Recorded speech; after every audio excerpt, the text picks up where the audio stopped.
I was left in the dark, and there I found light. I was left in the dark. The light that once seemed natural, almost guaranteed, simply went out, and then only silence remained. A heavy silence filling every corner of my body, as if the absence of external light exposed an inner darkness, an echo reverberating in my chest. This silent anguish has no voice. It doesn't cry for help. It just weighs like a dark cloak enveloping you, muffling the senses and distorting time. It's the kind of darkness you don't see, but feel deeply, because it's made of lack, of emptiness, of questions that find no answer. Seneca reminds us that sailors don't learn to navigate in calm waters, but in storms, in waves that break and threaten. This darkness that seems like a punishment is in fact an inevitable part of the journey, the internal night that forces us to confront what's hidden, what's been ignored. It's in the silence of the shadow that strength begins to emerge, even if we don't see it yet. Darkness isn't total absence. It's an invitation to look inward, to listen to our own breath. When the external world seems to collapse, Epictetus, with his serene and firm voice, reminds us that even when everything seems empty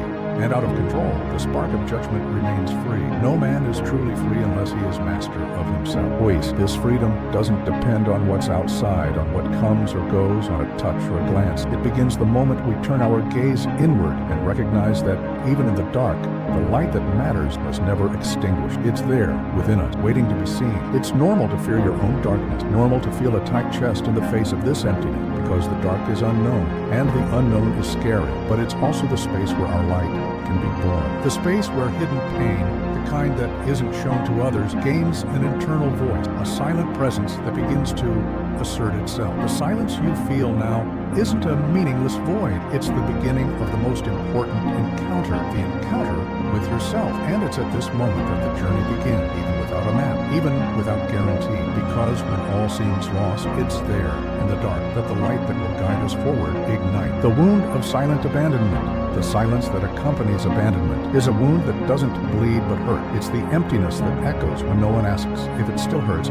when instead empty advice is offered, cliché phrases that sound distant, disconnected from the depth of what you feel. In this absence of true attention, an unconscious pattern grows, awaiting for crumbs that never seem to arrive. You shrink yourself to fit into others' space, accept less than you deserve, expect more than you should, and slowly lose yourself in fragments of yourself, given away to avoid being alone. This prolonged waiting erodes dignity, because loving, when it means denying your own presence, is a silent mistake that repeats frequently. It's an invisible cycle that strengthens in chronic rejection, where the fear of not fitting into the adult world mixes with the sensation of being invisible, of not existing for those who should care. Abandonment doesn't need words to manifest. It settles in the space between averted glances, in encounters that don't happen, in touches that never arrive. And this emptiness resonates loudly within you, even when everything seems calm. And then a question arises, almost like a whisper. Do you echo the silence of those who didn't ask to stay? Who silences their own voice so as not to hurt the other? How many times have you chosen to be silent to avoid discomfort? How many times have you preferred to hide your pain so as not? The wound of silent abandonment isn't just about being left, but about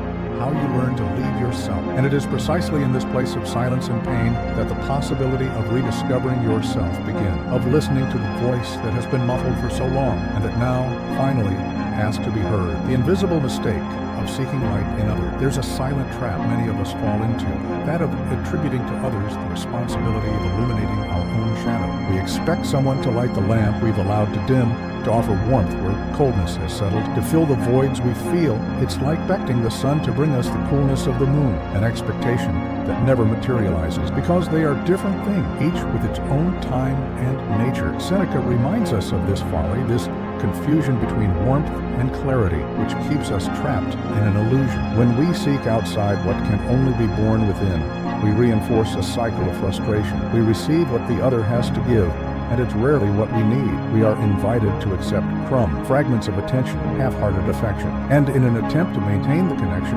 we mold ourselves, sacrifice ourselves, become shadows of who we truly are. But virtue, that silent and true strength, is not born from the concessions we make to others, but from the internal adjustment of our own judgment. It is in self-knowledge that we find the path to the light we seek. Before sharing your pain with the world, there's a simple yet powerful exercise. Try to silently name what you truly need to feel. Identify that genuine emotion behind the desire to be seen, loved, or embraced. Because only when we bring this pure feeling free from mass consciousness can we begin to walk a path where light no longer depends on others to shine. It's an invitation to stop waiting for external light and ignite the flame within yourself. The revelation of the forgotten spark. It's a silent, almost imperceptible moment when all external expectations cease and something inside you begins to glow.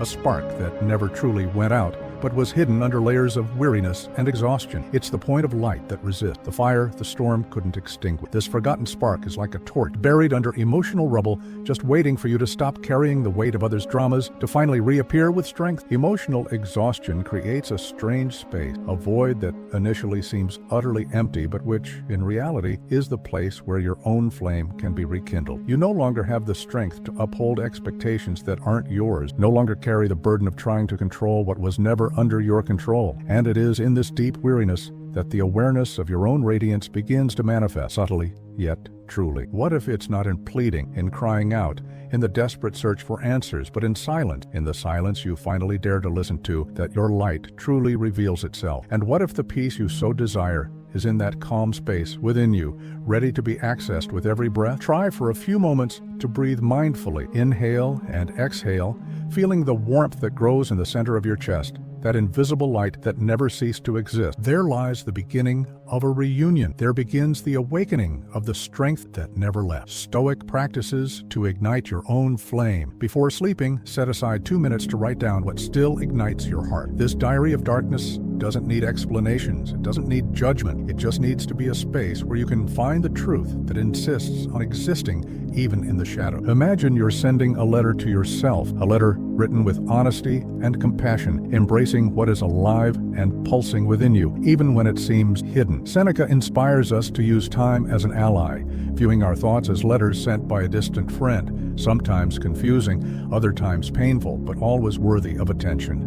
This practice is an invitation to slow down, to observe without haste what's happening inside, to accept without the urgency to fix it. In this process, self-knowledge grows and the inner flame strengthens. A simple exercise in self-control can transform your relationship with what happens out there. Identify out loud a trigger you notice often leads to self-sabotage. Naming it removes it from the unconscious and places it under your conscious watch. This is the practice of self-mastery, the true freedom Epictetus taught so much about. Presence becomes the foundation for responding to life, not reacting to its challenge. It's a presence that embraces what is without resistance and chooses how it positions itself in the world. Finally, keep a simple, constant anchor, the touch of your own pulse, the sensation of air entering and leaving, the silent rhythm of your body, as a reminder that the inner spark is always there, lit, waiting for you to see. Metaphor of the torch that illuminates from within. Imagine a torch that doesn't need external lanterns to light the way. A torch that burns without needing a visible flame. A warmth that doesn't burn your own hand.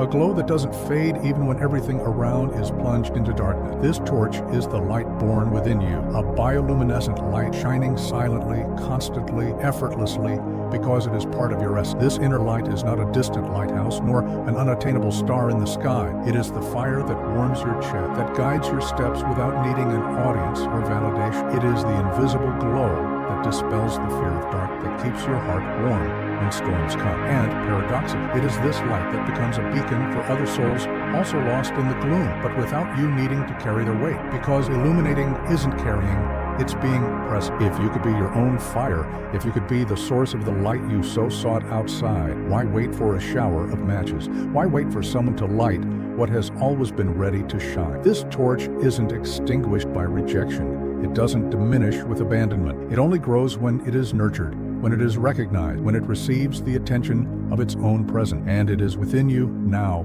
waiting to be noticed, to be lit, to be your silent guide in the dark. Reconstruction of inner vigilance. Being left in the dark, however painful it may have been, revealed an invisible power you might not have known you had, the power to light your own way. This light doesn't emerge without darkness. It's born from the shadow, from adversity, from the silent struggle within the chest. Seneca teaches us that adversity is like a fire that purifies the spirit, molding us with calm and firmness. Without darkness, light doesn't reveal its true strength. It needs the contrast to show its beauty, its resilience. Marcus Aurelius completes this vision by affirming that the soul illuminates when we stop seeking in others what we already possess within ourselves. The inner spark, the strength that doesn't depend on external approval, is the foundation of true freedom and deep peace. Nurturing this inner torch is a silent responsibility, a commitment to serene vigilance, even on cloudy days, even when the storm insists on returning. So, Ask yourself, with the honesty only night allows, what would you do today so that at dusk you find your own beacon lit? What simple gesture, what silent word, what daily choice can ignite and keep this light alive? The answer lies in the present, in the decision to care for yourself with the same attention you once sought from others. Because now, in the dark, you've discovered the light that was always yours, and this light can never be extinguished again.